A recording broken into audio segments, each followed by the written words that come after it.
soloing over odd style chord progressions. Sometimes when you're playing songs, you'll come across things and go, well, what the heck am I supposed to do with this? And I'm using this little jam that's reminiscent of Ride On by AC/DC, if you've ever heard that before. And basically what I'm doing here is I'm playing this chord progression. I'm playing C to F.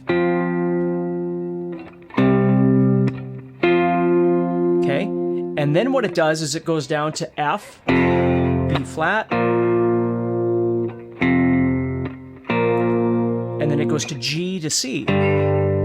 And then back, B flat to F, and then back up to C. So what makes this interesting is it's using the 1-4-5, the C, F, G. Let me move this just for a second here.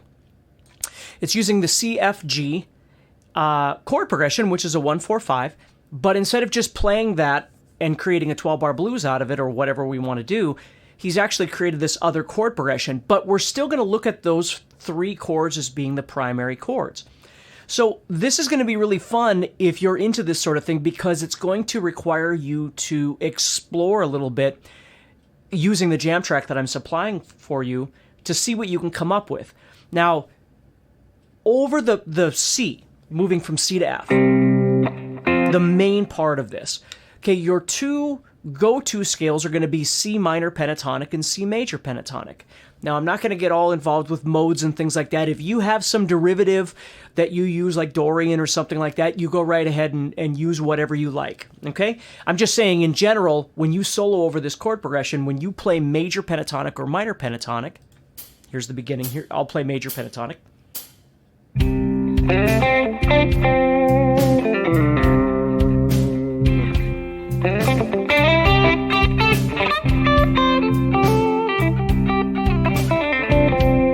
Works just fine. Now, if I play minor pentatonic, of course, minor pentatonic in this situation, because it's a mellow musical situation. It's a blues song, of course, but it's quiet. So when I solo kind of minor pentatonic over the top, it's going to elevate the aggression a bit. Okay, so listen.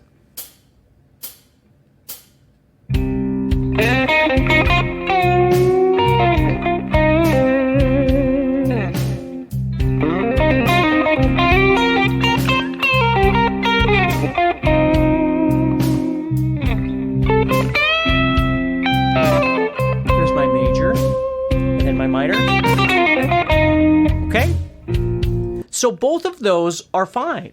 Now, again, this could lead into a whole other topic of conversation, but generally in a real mellow situation like this, I would start off with major and really kind of develop the melody a little bit, just kind of finding space. And if you listen to Angus Young play, he does the same thing. And then you're going to head over into your minor and kind of build a little bit.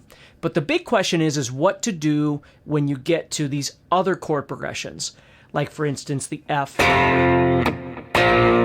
to B flat thing. Okay, well, when that comes up, let's take the old approach. If you've ever studied any other stuff, there's always the simplified approach that you can try and do, which is let's just stay in the key that we're in and just keep doing what we're doing, and hopefully it'll work. Now, if you do that, there's nothing wrong with that. What I'm going to try and do is over this chord progression, I'm going to play C major the entire time. Okay, so here we go.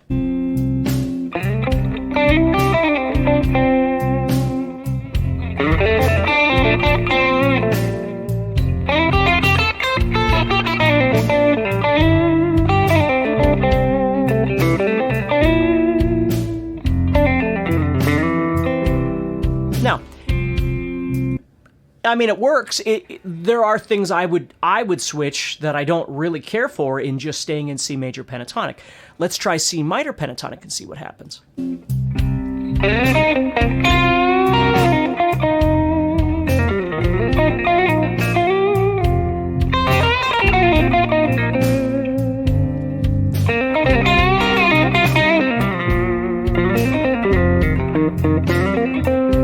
Now,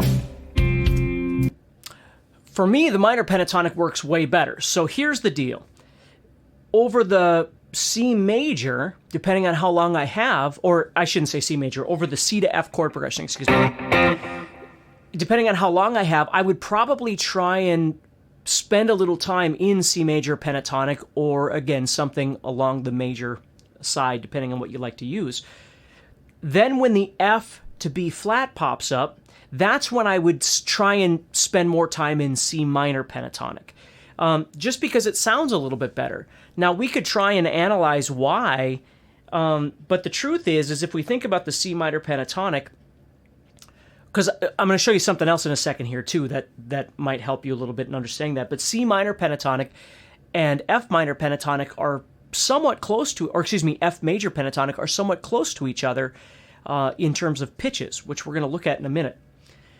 But without going into all the mumbo jumbo, the most important thing is that when you try things, you have to decide what you think sounds best. So because my chord progression in this jam track is going from C to F over and over and over, and then it's dropping down and doing F to B flat, and then it's moving up to G to C, and then back down to F to B flat, what I found kind of worked well was I play C major pentatonic, and then when it goes down to that F, I go C minor pentatonic. And when it goes to the G to C, I could have stayed in that, but what I actually do is I move up into G minor pentatonic. Now, I'm not trying to weird you out and complicate things. I'm just telling you what I try and explore when I'm jamming. So when the song starts, I'm playing in C major.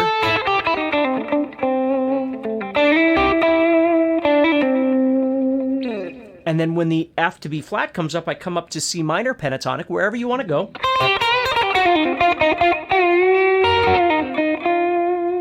And then when it goes to G, I pop up a whole step higher, and I use the 5th position.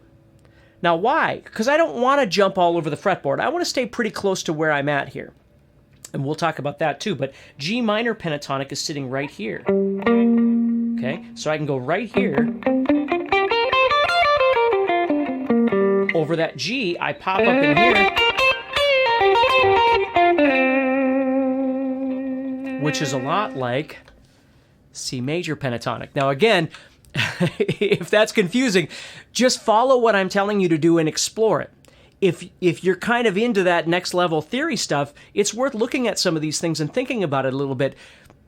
My approach is never analyze first and sit with a chart and a graph and engineering degree, and I don't. I just screw around, and then afterwards I go, well, why is that working? And that's where I try and come up with some sort of logistics if I need it. So the way I'm thinking about this is I've got C major pentatonic, and when it goes to the F B flat, I'm heading up to C minor pentatonic, and then when it goes to the G, just to change things up a little bit, I could have stayed in C minor pentatonic, but to change things up a little bit, I move up a whole step and play the 5th position of G minor pentatonic. Now, if you don't know what that is, you could move all the way up to G minor pentatonic, or down here. You could have done that too. But I don't really always care for the blocky things where we're having to move all over the fretboard to kind of mirror the same shape everywhere we go, like the 1st position, because it just sounds so disjointed to me. What I'd rather do is find everything kind of in a space on the fretboard and then kind of make everything a bit more cohesive. Okay, so if we go back here, here's my major pentatonic.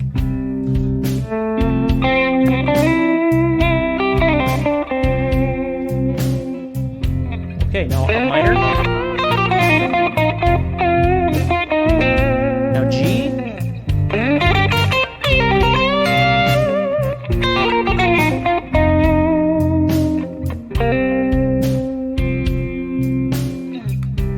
Okay. Kind of cool. So again, my method is when it goes to the F B flat, I'm going C minor pentatonic. When it goes to the G, I'm going G minor pentatonic.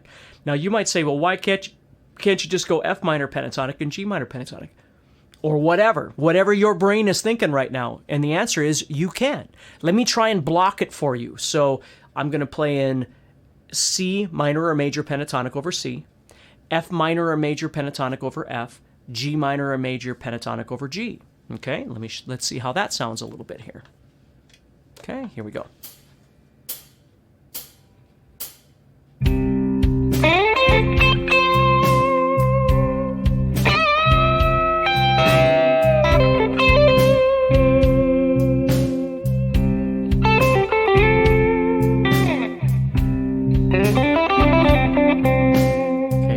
something, so now I got to get up to F, right? So here we go.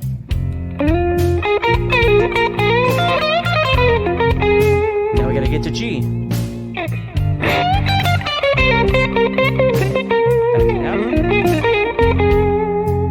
Okay, now for me it was all fine up until that last one because it just moves too quick.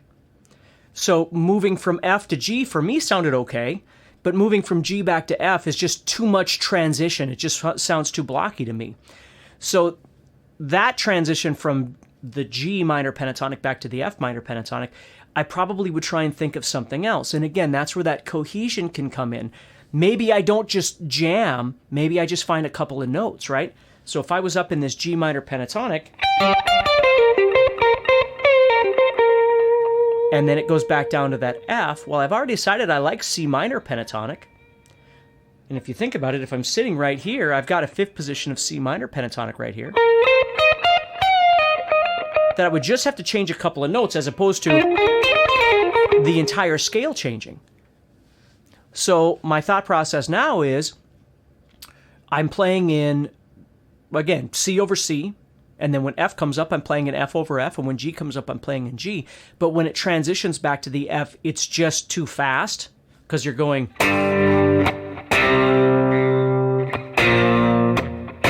which is kind of just one piece. So I don't want all that transition. So when I get up in G minor pentatonic, instead of going back down to F minor pentatonic, I'm going to stay in this position of G minor pentatonic and just change a couple of notes to make it C minor pentatonic right here.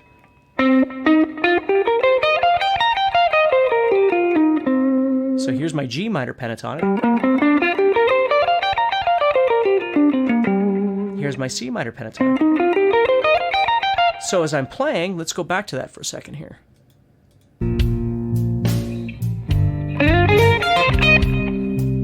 Oh, that's what I wanted right there. So here we go.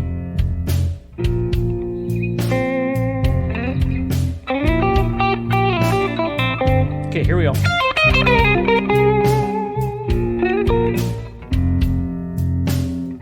Sorry, I keep missing it.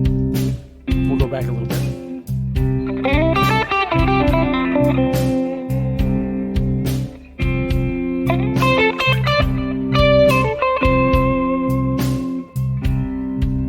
Okay, here we go.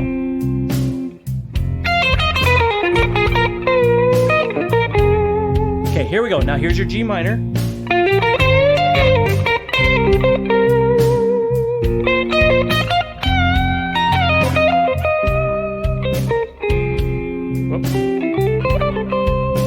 Gotta hit the right note at the end there. See what I mean, though? It sounds kind of cool because it wasn't so dynamically different as blocking these three, first position changes. I can go up into that F minor, which sounds kind of cool. And then G minor pentatonic. But then just that. And then we got to get back in C. Just something small like that or whatever. Now, in order to do any of this, obviously, you need to have some knowledge of your fretboard. Because whenever you're dealing with something that's higher level, where you're not just playing in the same position, the same scale, everything for the entire song or the entire jam, you're going to have some information to work from. And knowing your fretboard, at least to a certain degree, and knowing what your options are the things that are really going to give you the availability of doing something interesting. So take care, practice hard. I hope this helps you a little bit.